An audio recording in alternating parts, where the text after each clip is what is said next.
तर सरकारी कर्मचाऱ्यांना पेन्शन संदर्भात माननीय सर्वोच्च न्यायालयाचा महत्त्वपूर्ण निकाल.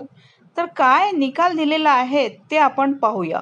सरकारी कर्मचाऱ्यांच्या पेन्शन संदर्भात माननीय सर्वोच्च न्यायालयाने महत्त्वपूर्ण निर्णय दिलेला आहे.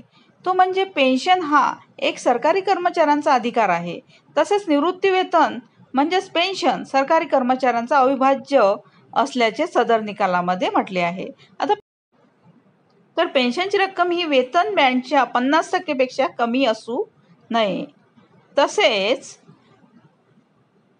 पेन्शनमध्ये सुधारणा करणे हा देखील निवृत्ती वेतन धारकांचा मुख्य अधिकार आहे. जीवन प्रमाणपत्र सादर न केल्यास पडताळणीचे निर्देश देण्यात आले आहे. तसेच पेन्शनधारकांसाठी मुख्य निर्णय म्हणजे पेन्शनधारकांनी जर आपले जीवन प्रमाणपत्र सादर न केल्यास अशा पेन्शनधारकांची पेन्शन बंद न करता बँक कर्मचाऱ्यांनी त्यांच्या घरी जाऊन पडताळणी करणे बंधनकारक आहे.